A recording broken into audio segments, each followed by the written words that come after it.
Vladimir Putin berpikir bahwa dia menguasai segala hal yang berkaitan dengan negosiasi perdamaian antara Rusia dan Ukraina. Dia merasa memiliki semua kendali, atau setidaknya itulah yang dia yakini.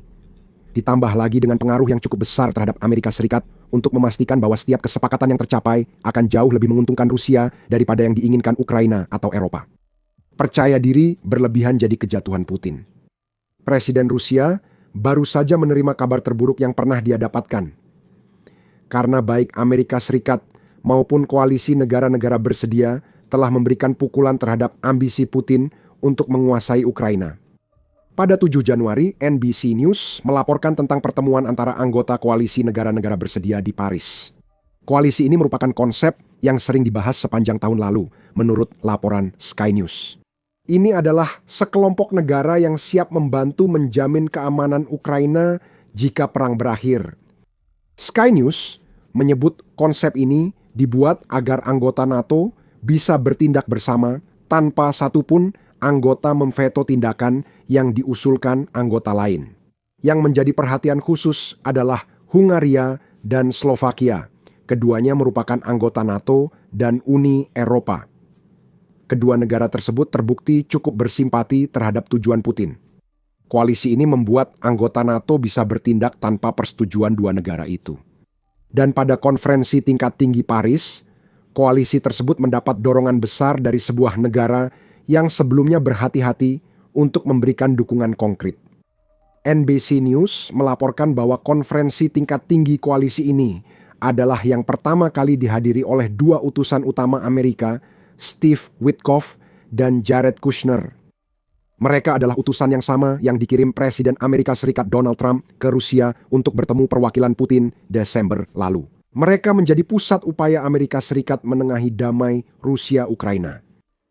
Kehadiran dua orang ini sudah cukup membuat Putin khawatir, yang mungkin berharap mereka tetap jauh dari negara Eropa dengan jaminan keamanan.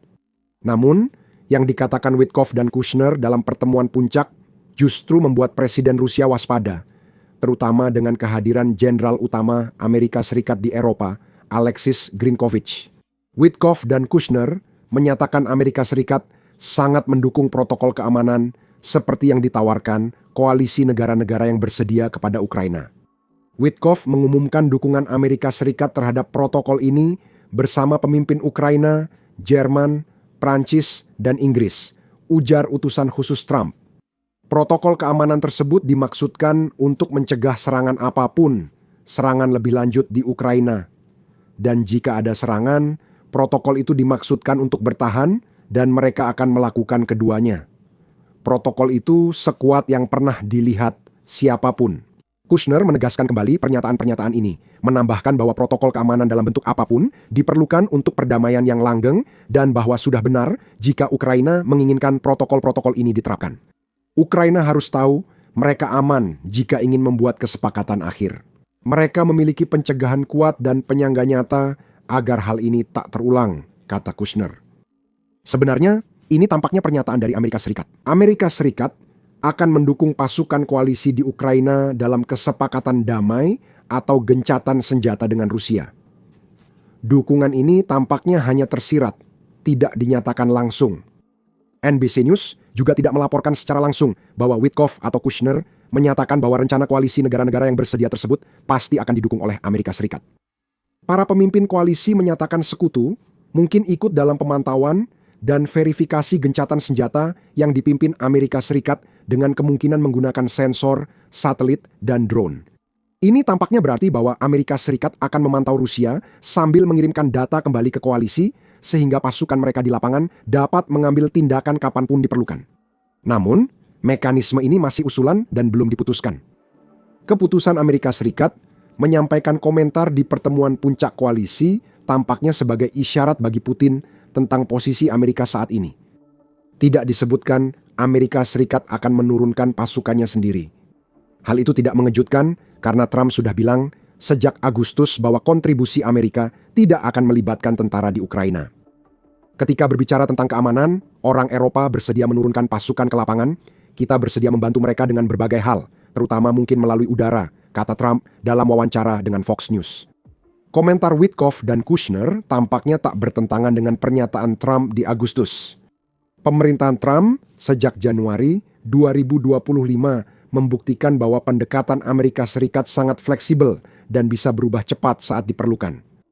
Komentar Witkoff dan Kushner muncul hanya seminggu setelah Presiden Ukraina Volodymyr Zelensky mengklaim Amerika Serikat menawarkan jaminan keamanan 15 tahun kepada Ukraina.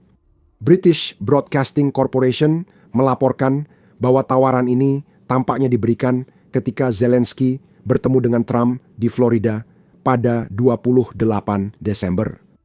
Menyiratkan bahwa jaminan ini akan menjadi bagian dari rencana perdamaian yang dibahas kedua pemimpin tersebut. Zelensky menambahkan bahwa masih ada beberapa kendala, termasuk masalah wilayah yang berkaitan dengan Donbas dan pembangkit listrik tenaga nuklir Zaporizhia. Zelensky mengklaim pertemuan itu menghasilkan rencana perdamaian yang hampir tercapai, dengan kemajuan jaminan keamanan sebagai poin utama hari itu. Zelensky menegaskan pentingnya jaminan keamanan usai pertemuan itu. Tanpa jaminan, perang ini belum benar-benar berakhir.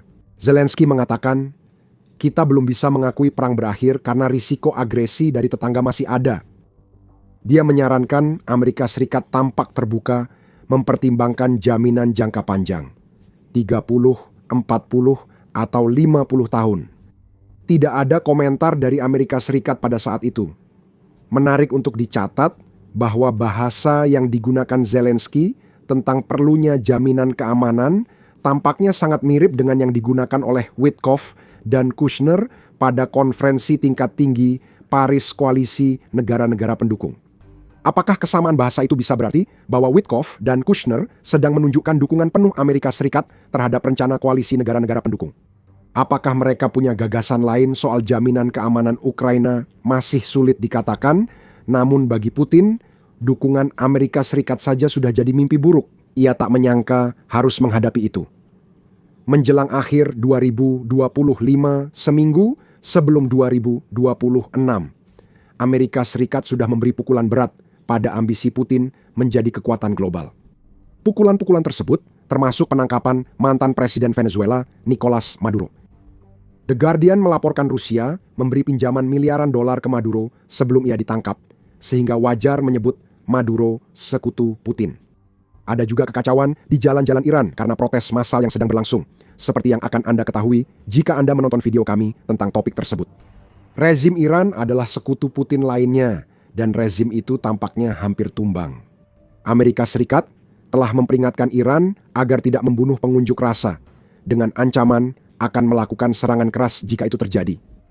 Rusia kehilangan kapal armada bayangan karena ditahan Amerika Serikat, dan kini terancam sanksi sekunder. Setelah Donald Trump menyetujui rancangan undang-undang yang menetapkan tarif hingga 500 bagi negara yang membeli energi dari Rusia. Amerika Serikat yang sekarang menunjukkan dukungan terhadap jaminan keamanan yang sama sekali tidak diinginkan oleh Vladimir Putin adalah pukulan lain bagi Presiden Rusia yang sudah terpukul. Satu-satunya kabar baik bagi Vladimir Putin adalah laporan pelunakan bahasa tentang dukungan Amerika Serikat untuk Ukraina. Itu menurut NBC yang melaporkan bahwa Volodymyr Zelensky menyampaikan terima kasih atas komentar yang dibuat oleh Witkoff dan Kushner.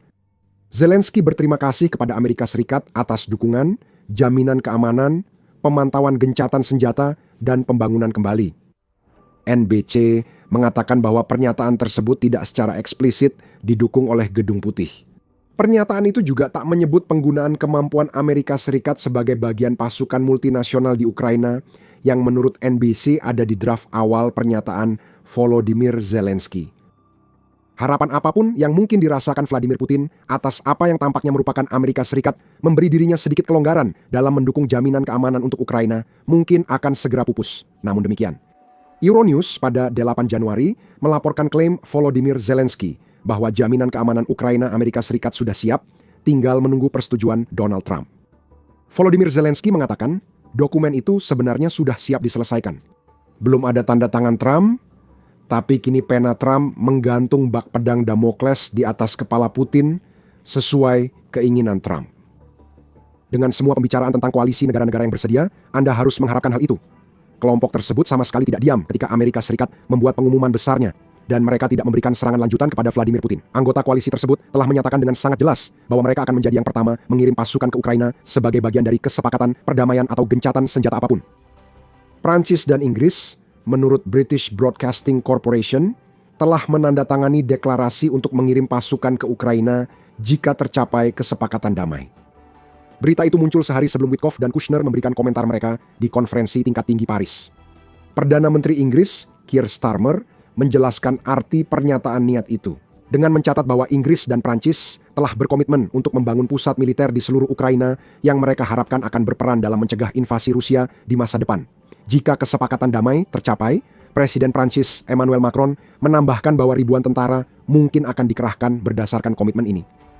British Broadcasting Corporation menyebut sekutu koalisi sebagian besar setuju memberi jaminan keamanan untuk Ukraina dan mengusulkan proposal yang telah disebutkan, bahwa Amerika Serikat dapat berperan dalam memantau gencatan senjata antara Ukraina dan Rusia. Wilayah masih menjadi masalah tentu saja, tetapi sekarang tampaknya itu adalah salah satu dari sedikit masalah yang tersisa. Ini tentu saja merupakan hambatan besar. British Broadcasting Corporation mengatakan bahwa Rusia menduduki sekitar 20% wilayah Ukraina saat kita memasuki tahun 2026, termasuk sebagian besar wilayah Donbas yang ingin Putin agar Ukraina serahkan sebagai bagian dari kesepakatan damai. Banyak hal tergantung pada kesepakatan Ukraina dan Rusia soal wilayah ini. Tanpa kesepakatan itu, janji Prancis, Inggris, dan dukungan Amerika Serikat tidak berarti banyak karena perang Ukraina tetap berlanjut. Namun demikian, deklarasi niat ini adalah langkah penting. Seperti yang dicatat oleh Starmer, ini adalah bagian penting dari komitmen kami untuk mendukung Ukraina dalam jangka panjang, kata Perdana Menteri Inggris tentang kesepakatan tersebut. Ini membuka jalan bagi kerangka hukum, di mana pasukan Inggris, Prancis, dan mitra dapat beroperasi di tanah Ukraina, mengamankan langit dan laut Ukraina, serta membangun kembali angkatan bersenjata Ukraina. Kedepannya, Canadian Broadcasting Corporation Kanada lebih antusias terkait berita jaminan keamanan ini. Pada laporan 6 Januari disebutkan Ukraina menerima jaminan keamanan konkret dari lebih 30 negara. Itu mungkin terjadi di balik layar, tapi tampaknya hanya Inggris dan Prancis yang secara terbuka berkomitmen menempatkan pasukan melalui pernyataan niat mereka. Jerman belum berkomitmen. Kanselir Friedrich Merz hanya menyatakan negaranya tidak menutup kemungkinan apapun. Kedatangan tentara Jerman di Ukraina bisa menjadi salah satu opsi, meskipun Jerman tampaknya masih menunggu untuk melihat apa yang terjadi sebelum membuat komitmen yang pasti. Namun, sekali lagi, semua ini hanya berarti jika Rusia setuju pada kesepakatan damai dan kesepakatan tersebut mencakup jaminan keamanan untuk Ukraina. Jaminan ini sangat penting karena beberapa alasan. Menurut British Broadcasting Corporation, pada Agustus 2025 konsep jaminan keamanan tampak masih fleksibel. Istilah itu bisa berarti pengerahan pasukan hingga sanksi keuangan lebih berat terhadap Rusia dari yang sudah ada sekarang. Namun, setiap jaminan harus cukup kuat mencegah Putin berniat melakukan invasi lagi setelah damai tercapai. Upaya penuhnya gagal memberi hasil yang diinginkan setelah hampir 4 tahun pertempuran. Kekhawatirannya adalah Putin akan menggunakan kesepakatan damai atau gencatan senjata untuk mengumpulkan kekuatan kembali dan mencoba lagi ketika ia merasa siap. Bukti potensial bahwa ini adalah rencana Putin berasal dari desakan Rusia agar Ukraina tidak menjadi bagian dari NATO dan agar ukuran militer negara itu dikurangi. Ini tampaknya merupakan upaya yang jelas untuk memaksa Ukraina berada dalam kondisi lemah yang akan menguntungkan Rusia untuk invasi di masa depan. Meski ada deklarasi Inggris, Prancis, dan dukungan Amerika Serikat untuk jaminan keamanan, Zelensky masih menghadapi masalah.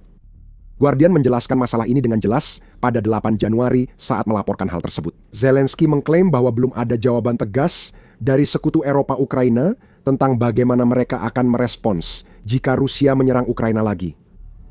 Zelensky belum yakin apakah negara yang menjanjikan jaminan keamanan akan benar-benar membantu Ukraina jika invasi berlanjut.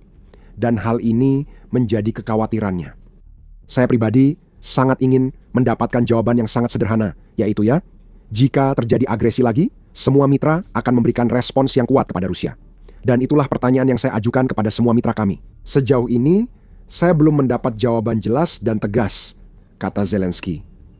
British Broadcasting Corporation juga mencatat perbedaan menarik dalam bahasa Ukraina dan Amerika Serikat. Kami sudah menyebut bahasa itu meski belum membahas poin British Broadcasting Corporation bahwa Amerika Serikat lebih sering memakai istilah protokol keamanan daripada jaminan keamanan. Istilah-istilah ini mungkin bisa dipertukarkan. Namun, ada juga kemungkinan bahwa Amerika Serikat menggunakan kata protokol untuk memberikan ruang gerak bagi dirinya sendiri terkait apa yang akan ditawarkan dan bagaimana akan merespons jika Rusia melanggar perjanjian damai atau gencatan senjata. Sebuah jaminan adalah sebuah janji, sedangkan protokol bisa diubah. Menarik bahwa pernyataan awal Zelensky soal deklarasi niat yang ditandatangani Inggris dan Prancis kemudian dilunakkan oleh komentarnya berikutnya.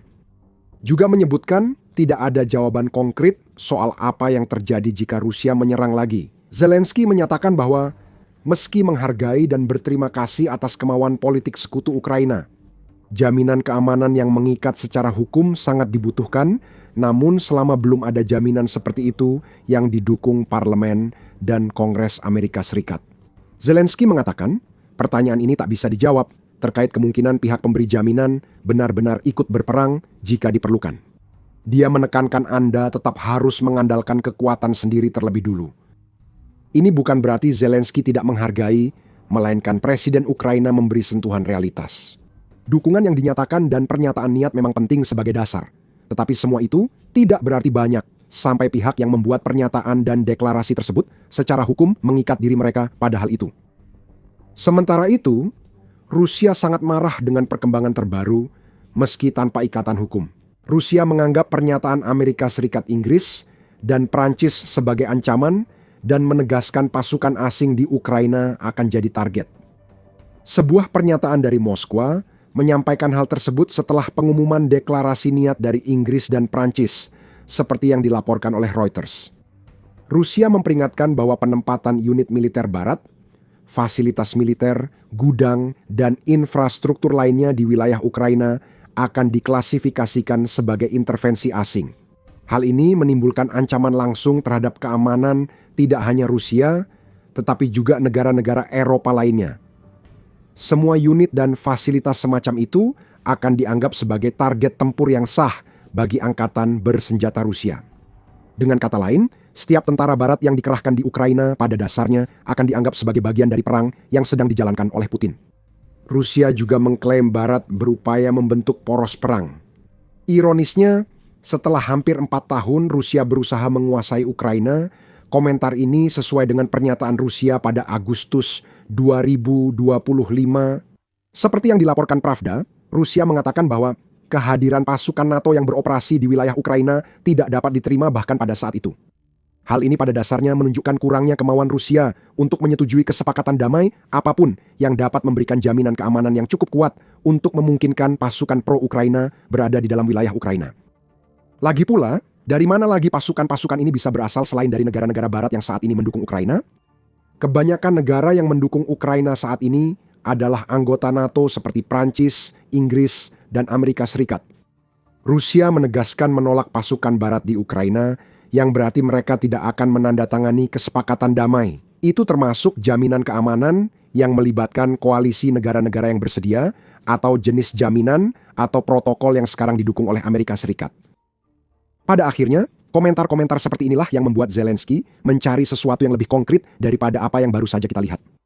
Putin akan khawatir tentang komitmen yang begitu kuat yang diungkapkan untuk jaminan keamanan, terutama karena dukungan sekarang ditawarkan oleh salah satu dari sedikit negara yang benar-benar memiliki kekuatan militer untuk mendukung apa yang mereka katakan. Namun, semuanya mulai dari keamanan hingga pelaksanaan tergantung pada kesepakatan damai. Rusia menegaskan tidak akan mendeklarasikan perdamaian jika pasukan Barat masuk Ukraina. Mungkin sekarang, tugas Ukraina dan Barat adalah menempatkan Putin di bawah tekanan sedemikian rupa, sehingga dia tidak punya pilihan selain menerima. Ukraina cukup berhasil melakukan itu. Ukraina terus membuktikan bahwa klaim Rusia telah merebut wilayah di Ukraina adalah salah. Pokrovsk, yang telah diperjuangkan Rusia selama hampir 2 tahun, adalah salah satu kota yang diklaim telah direbut oleh kroni-kroni Putin, padahal sebenarnya belum. Kita tahu, karena pasukan Ukraina baru saja menghancurkan konvoi Rusia di pinggiran Pokrovsk, membuatnya kehilangan segalanya. Tonton video kami untuk info lengkap dan subscribe The Military Show untuk konten seputar jaminan keamanan Ukraina. Terima kasih sudah menonton.